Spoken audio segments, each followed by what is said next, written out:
Hello everyone. Today we will discuss one very important topic of political science which is included in BA 4th semester general course. That is the institution of state legislature. A study about the institution of state legislature is very important not only for the students of political science only but for each and every person living in a state. Because our first introduction is that we are the citizens of a country. And as a citizen, we have to perform certain duties and responsibilities. We can perform our duties and responsibilities in a proper way only when we have minimum knowledge about politics, political affairs, and the existing political institutions of a state. So today we will study about the institution of state legislature. But before starting my discussion, I would like to mention that what are the important points that today I will discuss. Firstly, we will discuss about the composition of the state legislature. Secondly, we will discuss about the term of the state legislature. And lastly, we will discuss about the powers and functions of the state legislature. At first, the composition of the state legislature. India is a parliamentary democracy and the Constitution of India has prescribed for both the Union and the states a parliamentary form of government. Both the Union and the states run their administration on the basis of the written provisions of the Constitution. According to Article 168 of the Indian Constitution, there must be a legislature in each of the states of the Indian Union. And the state legislature must consist of the governor of the state and one or two houses. When there is only one house, then it is known as the unicameral legislature, and when there are two houses, then it is known as the bicameral legislature.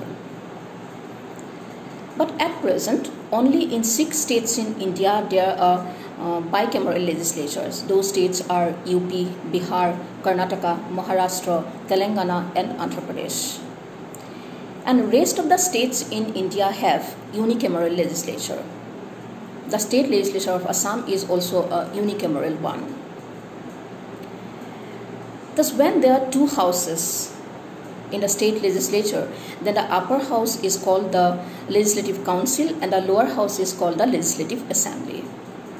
So today we will mainly discuss about the Legislative Assembly only. Legislative Assembly is the second chamber and which is also called the Representative Chamber or the Popular Chamber. It is called the representative chamber because the members of the legislative assemblies are elected directly by the general people of the society. And it represents the population of the state. That is why it is known as the representative chamber or the popular chamber.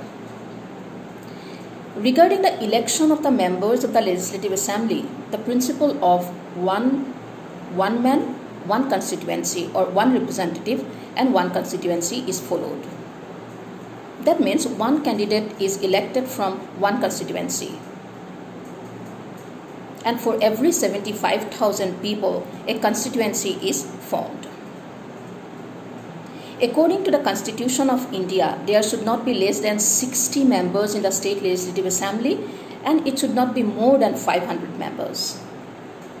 And there is a provision of reservation of seats for the SC and ST candidates also. Moreover, if there is a population of Anglo-Indian community in the state, then the governor of the state may nominate one member from the Anglo-Indian community also. In the state legislative assemblies, there is the post of a speaker and a deputy speaker. The speaker and deputy speakers are elected by the members of the assembly from among themselves. And the sittings of the legislative assemblies are presided over by the deputy speaker, and in his absence by the deputy speaker. But the sessions of the legislative assembly is inaugurated by the governor of the state. This is about the formation of the legislative assembly, about the formation of the legislative assembly in a state. Now, what is the term of legislative assembly or the legislature, state legislature? The normal term of state legislative assembly is 5 years, but it may be extended or it may be dissolved earlier by the governor also. It may be extended by an act of parliament in special circumstances, and it may be dissolved earlier by the governor of the state under certain special circumstances, like if there is the proclamation of national emergency and if there is a declaration of state emergency under Article 356, etc. So in one sentence, we can say that the normal term of the State Legislative Assembly is 5 years, but it may be extended or it may be dissolved earlier also. Now, what are the functions of the State Legislative Assembly? Here we have to remember that the State Legislative Assembly is almost identical with the Lok Sabha at the central level. Lok Sabha is the lower house of the central legislature and the Legislative Assembly is the lower house of the state legislature. As the chief legislative organ, the main function of the Legislative Assembly is to make law.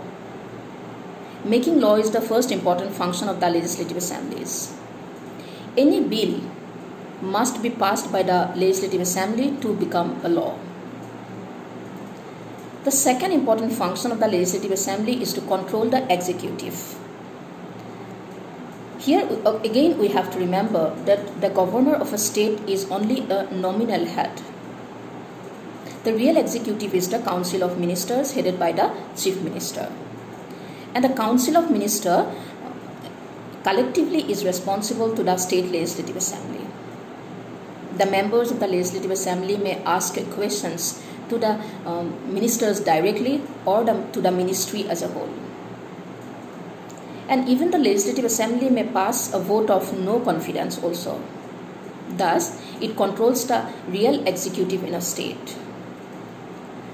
Thirdly, finance is the fuel for administration. We all know it that without finance, no administration can be run. And regarding financial field, the Legislative Assembly is very powerful. It is more powerful than the Legislative Council also. It is because the money bills can originate only in the Legislative Assemblies. And the Legislative Assembly may pass a money bill even without the approval of the Legislative Council also. And no new tax can be imposed and no existing taxes can be withdrawn without the approval of the Legislative Assembly. Thus, in the financial sphere of the state, legislative assemblies are very powerful. The fourth important function of the Legislative Assembly is to take part in the amendment procedure of the Constitution. The Constitution of India is a mixture of rigidity and flexibility. For the amendment of some provisions, some articles of the Indian Constitution, the participation of the State Assembly is also essential. And the last important function performed by the State Legislative Assembly is to take part in the election of the President of India. India is a republic and the head of the state in India, President, is an elected office. He is elected indirectly by an electoral college.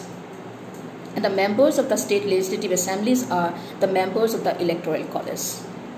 So the Legislative Assembly participate in the election of the President of India. So these are the principal functions performed by the legislative assemblies in a state. And by discussing the functions of the Legislative Assembly, it can be said that it is a very powerful organ at state level.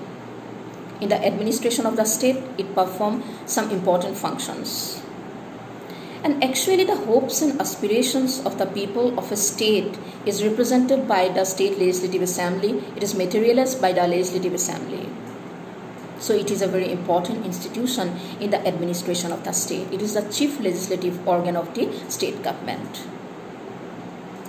Next, we will discuss about the Legislative Council and the relationship between the Legislative Council and the Legislative Assembly.